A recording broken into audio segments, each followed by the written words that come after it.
Entonces, existen 4 tipos de genes que van a ser los que van a estar regulando la aparición o no de básicamente el cáncer. Primero que nada tenemos a los protoncogenes. ¿Qué son los protoncogenes? Van a ser genes que en un plano normal solo van a estar encargados de crecimiento. Todo lo que vienen a ser factores de crecimiento, toditos esos son tus protoncogenes, ¿ya? Pero, ¿qué es lo que sucede en el cáncer? Esos protoncogenes se desregulan, se desfasan, y lo que sucede es ahí cuando se da el crecimiento nuevo, porque hay una mala expresión de estos genes que normalmente ya te indican célula, tenés que dividirte, tenés que crecer, ok, pero cuando están mutados, le dice, están entrando. Cuando están mutados le dice, tenés que dividirte, crecer, dividirte, crecer, dividirte, crecer. Todo el rato le está indicando que tiene que multiplicarse. Es ahí cuando se da la neoplasia, se da el tumor. ¿Cómo es que se llaman estos protoncogenes cuando ya están mutados? Se llaman oncogenes. ¿De acuerdo? Eso creo que igual fue pregunta una vez, no me acuerdo, creo que lo he visto. Pero cuando ya están mutados, son oncogenes. Si no están mutados, ustedes ahorita, por ejemplo, tienen protoncogenes en su cuerpo. Toditos ustedes los tienen. Pero estos protoncogenes están realizando su función normal. Son factores de crecimiento, están indicando cuándo la célula debe multiplicarse, cuándo debe dividirse, proliferar. Pero en el caso de que ya se convierta en un oncogen, es que ya no está funcionando bien. Ya le está indicando todo el rato de que debe multiplicarse. Y es ahí cuando se da el tumor. Luego tenemos los genes supresores de tumores. Estos van a inhibir el crecimiento. Bueno, estos genes supresores de tumores, igual, todos ustedes tienen sus genes supresores de tumores. En este momento toditos están funcionando ahí porque, ok, los protoncogenes dicen hay que multiplicarse, hay que dividir, pero estos supresores de tumores son como que el manager, el gerente. Ellos dicen, no, lo estás haciendo mal, a ver, revisa, ok, luz verde, puedes seguir, o no me gusta tu trabajo, ya no quiero que estés aquí, o mira la célula y le dice, no, vos ya fuiste, chao célula, y la célula muere, ok. Eh, estos genes supresores de tumores son como que la policía, ¿ya? Son los gerentes de la fábrica, como les mencioné. ¿Cuál es la diferencia entre estos dos? Los protoncogenes, ¿qué es lo que necesitas para que haya un desfase en su trabajo? Habíamos dicho, uno recibe 2 copias de cada gen que existe, una de papá y recibís una copia también de mamá. En el caso de los protoncogenes, es suficiente de que la copia de papá ya esté mutada para que aparezca todo este proceso de las neoplasias, ¿de acuerdo? Para que haya una desregulación del crecimiento celular. En cambio, en los genes supresores de tumores es necesario que ambas copias estén corruptas. Es decir, es como que necesitas que en esta pareja de policías ambos sean corruptos. Si es solo uno, el otro es como que sigue ahí imponiendo la ley. Pero si ambos lo son, ya es ahí cuando hay el problema. Luego tenemos los genes que regulan la apoptosis. Ahora, estos genes que regulan la apoptosis es como que literal, van a estar realizando, como su nombre le indica, la regulación de la apoptosis. Ustedes saben qué es apoptosis, muerte celular programada, ¿cierto? Ahora, nosotros, en nuestro cuerpo, cuando hay estímulos que nos indican que la célula debe morir, y es normalmente cuestión de tiempo, ¿cierto? Por ejemplo, los eritrocitos son 90 días, 90 a 120 días, y ya de ahí el eritrocito se hace muy viejo para trabajar, ya se cansa y simplemente muere. En cambio, ¿Qué es lo que sucede cuando estos genes que regulan la apoptosis están corruptos? Bueno, sucede que ya no se va a dar esa muerte celular. Pero ¿por qué es que ya no se daría esa muerte celular? Resulta que resulta que las neoplasias en realidad tienen estas características de que las células nunca mueren, son prácticamente, sí, son inmortales. Les había mencionado al inicio de la clase que yo tuve la oportunidad de participar en los clubes de ciencias. Bueno, resulta que uno de mis coordinadores, se llamaba Aldo, él había hecho su maestría, había estado trabajando con células que habían pertenecido a un niño que había muerto por leucemia. Había muerto por leucemia y bueno, él tenía estas células, las tenía cultivando, les ponía ahí sus ceros fisiológicos, sus nutrientes, les ponía todo para que estén cómodas las células. Y resulta que estas células sí, habían sido de un niño que había muerto de leucemia, pero ¿saben qué? Él había hecho su maestría, la hizo hace unos cuantos años, no estoy bastante segura, pongamos que la haya hecho el 2010, y eso, fue más reciente. Pero las células eran de un niño que había muerto en los 80, y las células seguían con vida, seguían realizando sus actividades metabólicas, seguían ahí proliferando. Dice que él a veces, él hizo la maestría en Estados Unidos y más de una vez se vino acá a pasar el verano, se quedaba 3 meses acá, volvía allá al laboratorio y las células estaban ahí todavía con vida. Las células de un paciente con cáncer, bueno, las células que componen el tumor son inmortales, por si acaso, nunca van a morir. Aquí la pregunta que les puedo decir, ahorita ya me acordé, estaba tratando de acordarme de eso,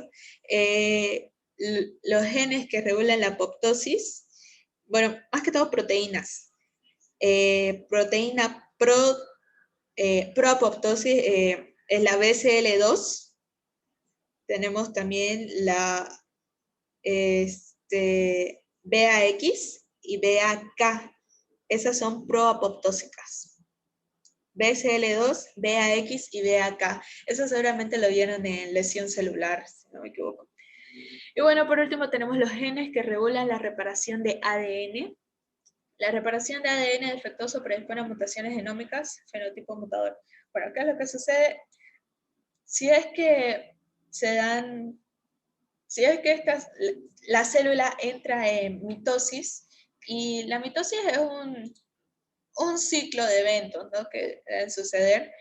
En estos eventos que se dan durante la división celular, en cada uno hay como un stop donde se realiza a la célula un chequeo de su estado. Es como que, ¿cómo está tu genoma?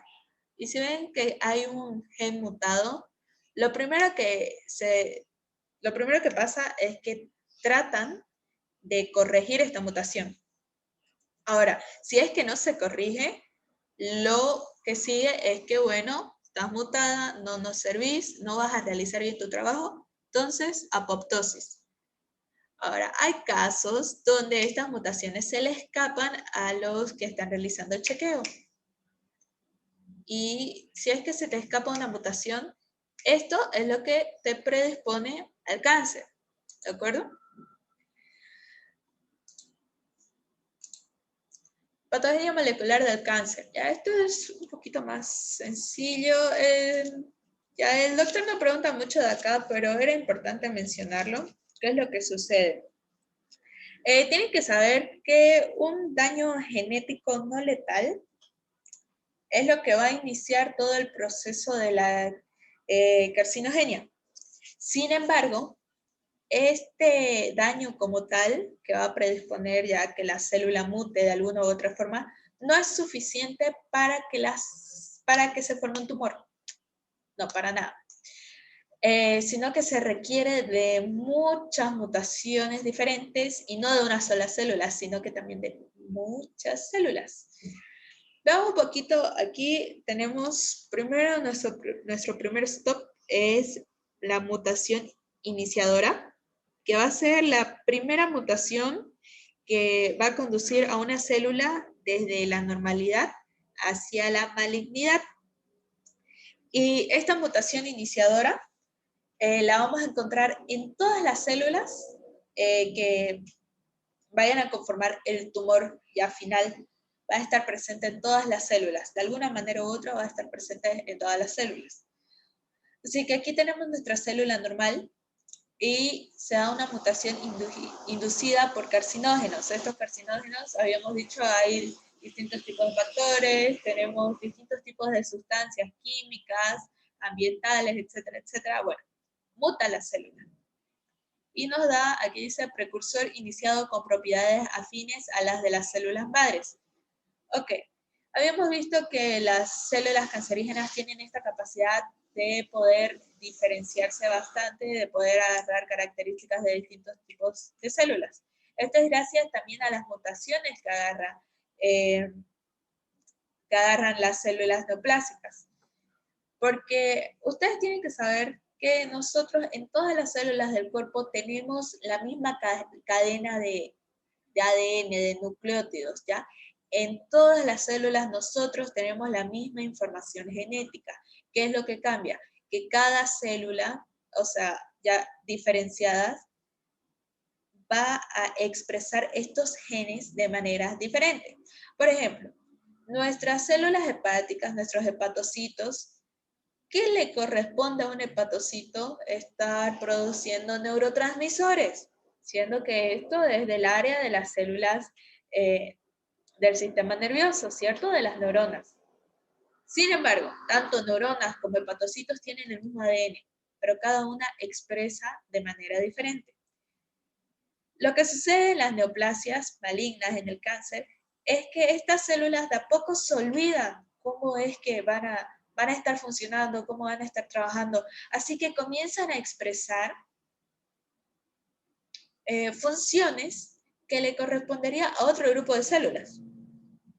Aquí es ya lo que está dando la adquisición de inestabilidad genómica. Es como que ya todo esto de la transcripción y traducción genética ya se va olvidando. La célula se va, ya no recuerda, va olvidando de a poquito cómo es que debería funcionar, cuáles genes tenía que expresar. Y aquí ya es lo que vamos a tener nuestro precursor con fenotipo mutador. Y es aquí donde se da la adquisición de los rasgos característicos del cáncer. Porque a estas primeras mutaciones que habíamos obtenido se van a sumar otras mutaciones conductoras. ¿Cuáles son las mutaciones conductoras? Van a ser las que van a contribuir a que aparezcan las características del cáncer. Las características del cáncer, ustedes recuerdan que el cáncer invade, el cáncer infiltra, el cáncer destruye, el cáncer metastatiza, el cáncer es capaz de burlar al sistema inmunitario, ¿cierto? Todas esas características se dan a causa de la gran cantidad de mutaciones que se van sumando unas a otras. Y es como que de repente tenemos una supercélula. ¿Y saben qué es lo más interesante de todas estas mutaciones? Es que cada célula, porque aquí ya no es como que tengamos solamente una, sino que tenemos varias ya estas instancias. Pero, ¿qué es lo que sucede? Que todas estas células están compitiendo entre sí, ¿de acuerdo? Están compitiendo entre sí. Se dice que hay una evolución de supervivencia darwiniana. Habíamos dicho que el cáncer crecía bastante rápido y necesitaba una gran cantidad de angiogenia, ¿cierto? Bueno, esto es porque esta competencia que se da es a causa de que la angiogenia no es suficiente para proveer de nutrientes a todas las células que están de a poco conformando este tumor, ¿de acuerdo? Así que todas las células es como que van a competir entre sí, es como que ustedes se peleen con sus hermanos por la herencia, digamos, pongámoslo así, ¿ya? Todos se están peleando porque es la supervivencia del más apto. ¿Y cuál es el problema del paciente de esta competencia entre las células? Es que el tumor que se esté dando, ya este cáncer genéticamente heterogéneo, decimos que es heterogéneo porque ya las células como tal, inclusive ni siquiera se parecen entre sí, ya no se parecen al tejido sano. Hay todo tipo de células acá adentro y cada una es como que agarra una mutación más fuerte que la otra y que es más problemática para el paciente. Es tanto así que en casos de quimioterapia y radioterapia hay células que se vuelven, inclusive vamos a decir, resistentes a estas terapéuticas. Tienen tantas mutaciones que se vuelven resistentes a la quimio, a la radioterapia. ¿De acuerdo? Y es por eso que hay algunos cánceres que son sumamente devastadores, que es como que ya no se puede hacer nada. Y otro problema que hay de esto es que ya cuando conseguimos, ya cuando aparece este cáncer heterogéneo, estas miles de mutaciones celulares, es aquí recién cuando el paciente comienza a mostrar clínica, síntomas de que algo está mal y se realiza el diagnóstico. Es por eso que el diagnóstico muchas veces van a escuchar de que así de la nada alguien se desmayó, tuvo una descompensación, fue al médico, escucha, es cáncer y está terminal o está súper avanzado, porque la mayoría de las veces, a no ser que el paciente se haga así unos súper chequeos, que es lo ideal, ¿no? Todos los años uno ir a que nos revisen, pero la mayoría no lo hace, nunca te vas a dar cuenta de que hay algo que está funcionando mal. Así que el diagnóstico recién sucede cuando ya esto está súper avanzado. Rasgos celulares y moleculares característicos del cáncer. Esta imagen la tienen en su libro, la tienen en español, sí, pero bueno, es lo mismo. Uno, tenemos autosuficiencia de las señales de crecimiento. ¿A qué nos referimos con esto? Lo que les mencioné de los protoncogenes, que los protoncogenes son factores de crecimiento básicamente, pero ya un oncogen ya está desfasada este crecimiento celular, es como que todo el rato quiere crecer y proliferar. Y bueno, normalmente una célula para que pueda dividirse necesita de uno u otro estímulo de distintas partes, así que le digan, oye, célula, tenés que multiplicarte, ya toca, tenemos que hacer un relevo generacional celular. Pero en el caso del cáncer, no importan esas señales de crecimiento, no, las células solo se multiplican porque quieren, es como que están aburridas y se multiplican. Otro rasgo de las neoplasias malignas es la insensibilidad a las señales inhibitorias del crecimiento. Es decir, los genes supresores de tumores están mutados, ya no funcionan, y las células están a un nivel tan de rebeldía que ya no le hacen caso, ya no les importa. Por más que uno le diga, oye, pará, ya es suficiente, no crezcas más, no, a la célula no le importa, simplemente crece. Hay un cuadro en esto de insensibilidad a las señales inhibitorias de crecimiento. Se llama síndrome de Liu-Fraumeni, que es que al paciente le falta una copia del gen P53, siendo P53, bueno, ahorita les voy a explicar, hay una APO dedicada a P53. Bueno, el tercer rasgo es la alteración del metabolismo celular. Se va a dar, ustedes saben, las células necesitan gran energía, están proliferando todo el rato, obviamente que van a necesitar un mejor funcionamiento energético, como que tienen una mayor demanda que una célula normal.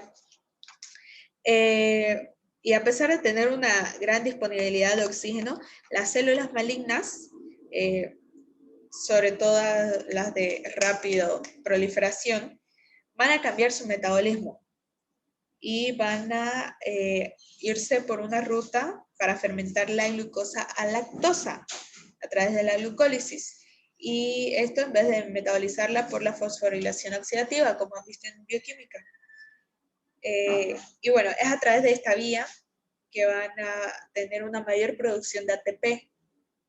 Y ustedes saben que el ATP es la moneda energética del cuerpo. Así que como hay mayor producción de ATP, va a haber mayor energía para que estas células sigan proliferando. Esta glucólisis aeróbica se llama efecto Warburg. Luego tenemos de que el otro rasgo, el cuarto rasgo, es la evasión de la apoptosis. Esto es lo que ya les mencioné de las alteraciones en BCL2, en VAX, en BAC, y las células cancerígenas son básicamente inmortales. Luego tenemos ausencia de limitación de potencial de replicación. Les había dicho que todas las células del cuerpo tienen como que un límite de veces que pueden dividirse. Las células humanas normalmente pueden dividirse solo 60 a 70 veces antes de su muerte. Bueno, resulta que las células cancerígenas no tienen límite. Ellas simplemente se dividen, dividen y dividen. Y una característica también que tienen es que los telómeros de las células cancerígenas nunca se acortan. El cáncer tiene esta cualidad de que a sus células todo el rato van a producir esta enzima llamada telomerasa, que es la encargada de mantener a los telómeros intactos. Normalmente nosotros, las personas que, bueno, las células que están saludables, los telómeros en cada división celular se van a ir acortando, ¿de acuerdo? Pero en las células cancerígenas estos telómeros no se acortan nunca. E inclusive pueden alargarse, vamos a decir que se alargan, así que las células se van a multiplicar 1000 veces y van a vivir 1000 años. Siempre y cuando tengan los nutrientes correctos, las células nunca van a morir y solo van a seguir proliferando. La otra característica es la angiogenia sostenida. Esto es a lo que ya les vengo repitiendo desde que comenzamos la clase, de que para vivir las células necesitan sangre, necesitan oxígeno. Entonces, un tumor obviamente necesita capacidad de producir nuevos vasos sanguíneos para poder irrigar a todo su estroma tumoral, a toda su composición, ¿cierto? Si es que no hay una buena angiogénesis, no hay buena llegada de nutrientes y las células no van a crecer, no van a engordar, no van a estar ahí todas bonitas, ¿cierto? Y al final van a morir. Y el tumor no quiere morir para nada, todo lo contrario, quiere vivir y quiere quitarle todos los nutrientes al paciente. Ese es otro problema del cáncer, que si bien, ok, está formando nuevos vasos sanguíneos, pero en lugar de que toda esta glucosa, todas estas proteínas lleguen al paciente, lleguen a ser parte de nuestro metabolismo propio, va al metabolismo del tumor. Así que es como si tuviéramos un parásito dentro y nos está robando nutrientes, nos está robando comidita. Y esto también es lo que va y explica en parte el por qué los pacientes con cáncer terminal, bueno, además de un montón de otras problemáticas que hay, es que el tumor les está robando los nutrientes. 7. Capacidad de invasión y metástasis. Habíamos dicho, todo tumor maligno es capaz de metastatizar. Ya vimos cuáles son las vías, vimos cuáles son las características de las metástasis, etcétera, etcétera, etcétera. 8. Capacidad de eludir el reconocimiento y la regulación del sistema inmunitario.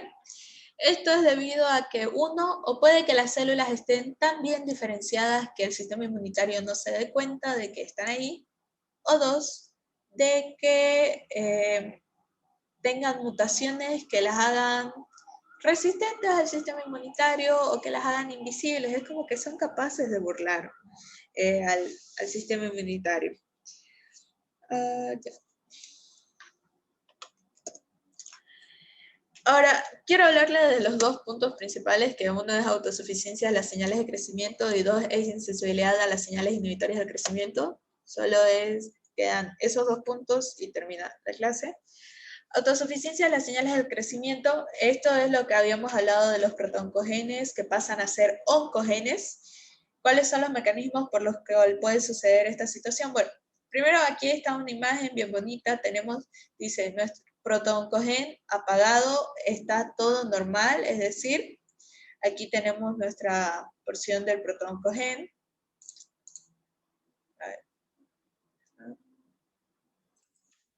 A ver.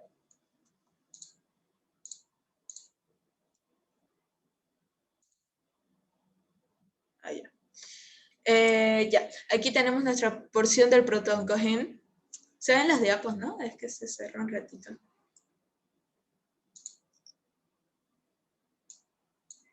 ¿Se ven las diapos? Sí. Ok, gracias. Aquí tenemos nuestro ADN, aquí tenemos el protoncogen, dice porción del gen controlador de la síntesis de proteínas. Estos son los protoncogenes, son factores de crecimiento. Ya. Tenemos nuestra célula normal, expresa este protoncogen. Aquí tenemos su elemento de control, es decir, es el que lo regula. Lo prende o apaga según sea necesario la multiplicación celular. Y bueno, la célula normal expresa este protoncogen y tenemos un crecimiento y división celular normal. Estas células están saludables, están bonitas, perfecto. Ahora, ¿qué es lo que sucede cuando hay un desfase, cuando hay una mutación en este protoncogen? Bueno, vamos a tener un oncogen. Tenemos aquí nuestro oncogen está activado, su sitio de control está apagado. ¿Y qué es lo que sucede? Ok, aquí tenemos nuestra célula, dice célula anormal, está expresando este oncogen, este gen ya mutado. ¿Y qué es lo que sucede? Su hija ya va a ser una célula tumoral y va a derivar en un crecimiento y división celular descontrolado. Y esto da lugar al tumor. Ahora, ¿cuáles son los mecanismos por los cuales puede suceder este paso de protoncogen a oncogen? Puede ser, uno, mutaciones puntuales. Estas son mutaciones en la secuencia del gen. Es decir, puede haber un cambio de base entre, cierto que tenemos 4 tipos de bases en las secuencias genómicas. Bueno, puede haber un cambio entre los pares existentes.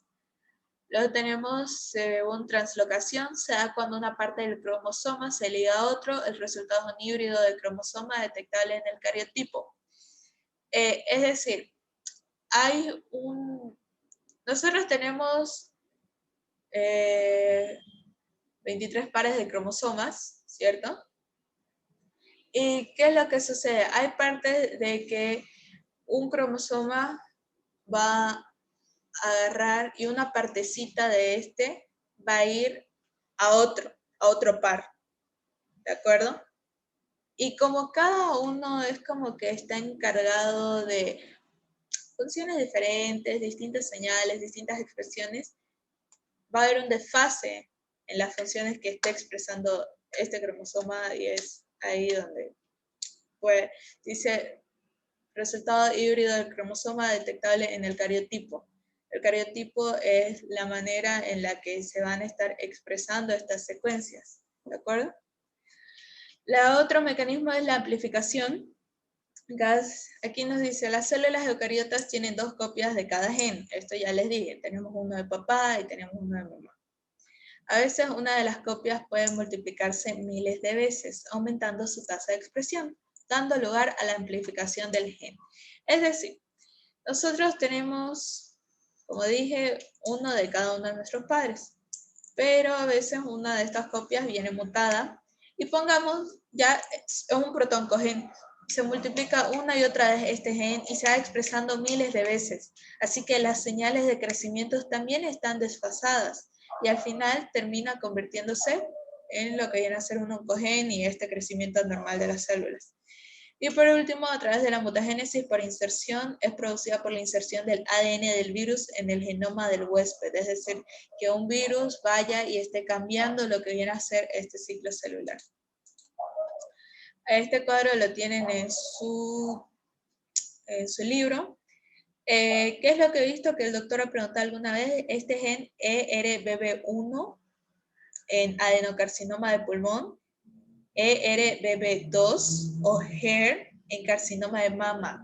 Ya, muy importante, HER2 en carcinoma de mama. Es protoncogen BRCA1 y 2, que igual están ligados a carcinoma de mama, son supresores de tumores. De ahí, JAK2, no, ese no he visto. Esto que pregunté. Sí, son principalmente estos dos de acá los que he visto que ha llegado a preguntar el doctor. Luego tenemos insensibilidad a las señales inhibitorias del crecimiento. Casi todos los tipos de cáncer humano parecen acompañarse de la pérdida o mutación de uno o más genes supresores de tumores. Eso significa GST, gen supresor de tumor. La alteración de los genes supresores de tumores se manifiesta con carácter recesivo, es decir, se necesita la alteración de ambos alelos del gen en cuestión para provocar una alteración fenotípica que comprometa la fisiología de la célula. Esto es lo que les dije. En los protooncogenes es suficiente con que una copia esté mutada. En los supresores de tumores es necesario que ambas copias estén mutadas. Por eso dice carácter recesivo. Y ya recién cuando ambas copias mutan es cuando se da la alteración fenotípica, que la alteración fenotípica ya es en la expresión de los genes, que es lo que está sucediendo al expresarse. En este caso, cáncer. La alteración puede ser heredada en línea germinal, es decir, que esta mutación la podamos estar recibiendo ya directamente de uno de nuestros padres. Pero como es necesaria que ambas copias estén mutadas, no va a indicar necesariamente de que vaya a desarrollarse el cáncer inmediatamente. Esto explica en gran parte el carácter hereditario de algunos cánceres cuya frecuencia es alta en determinadas familias, formas hereditarias. El caso de lo que les dije de los genes BRCA1 y BRCA2 con el cáncer de mama, o los genes codificadores de la E-caderina en el cáncer gástrico.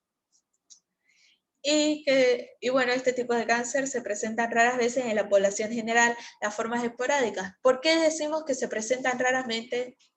O sea, de que los cánceres causados por mutaciones en los genes supresores de tumores, ¿por qué son raros en las personas que no estén recibiendo ya de uno de sus padres una copia mutada? Porque, como les mencioné, necesitas ambas copias mutadas. ¿Y cuáles son las chances de que todos estos factores externos, ambientales, todo eso, te hagan mutar ambas copias? Son bajísimas. Por eso es raro ver este tipo de cáncer presentarse. Es más común lo que vienen a ser los causados por los oncogenes. Los dos genes mejor caracterizados en esta clase codifican para las proteínas P53 y RB. P53 es el guardián del genoma. Esta pregunta de examen suena un poco ridículo porque es un poco obvio. El doctor Sangüesa hace preguntas mucho más como que fregaditas, ¿no? Pero en lo que viene a ser neoplasias, el doctor Sangüesa no he visto que pregunte así cosas súper, como que profundas o complicadas. El doctor a lo mucho saca de alguna tablita o preguntas así. Nos puso,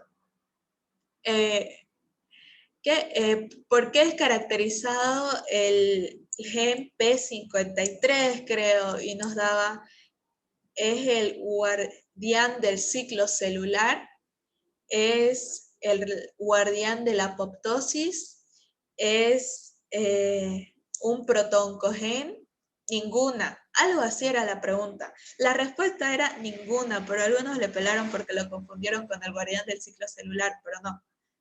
P53 es el guardián del genoma. ¿De acuerdo? Por eso se los puse acá. ¿Por qué está Superman? Bueno, P53 es el capo acá. Regula todo, así todo. P53 es nuestro héroe. Si no tuviéramos P53 es como que viviríamos con cáncer, básicamente. Que eso es lo que sucede en los pacientes con el síndrome de Li-Fraumeni. Ellos solamente tienen una copia de P53, la otra no la tienen. Así que están súper predispuestos al cáncer. El gen RB está vinculado con lo que viene a ser, el RB es el regulador de la proliferación celular, si no me equivoco. Está vinculado con lo que es el retinoblastoma en pacientes pediátricos. Esta es la tabla. Aquí están las localizaciones de dónde se expresa cada uno de estos genes. Y aquí está, fíjense, la función que cada uno tiene. Los tumores asociados. Fíjense, P53, tumores asociados, la mayoría de cánceres humanos. Es como que hay algún problema en P53 y es básicamente cáncer. Listo. Y estas mutaciones somáticas, es decir, mutaciones esporádicas. Ahora, tumores asociados con mutaciones hereditarias, P53, lo que les dije, el síndrome de Li-Fraumeni. Luego tenemos RB, que es retinoblastoma. En ambos casos es retinoblastoma.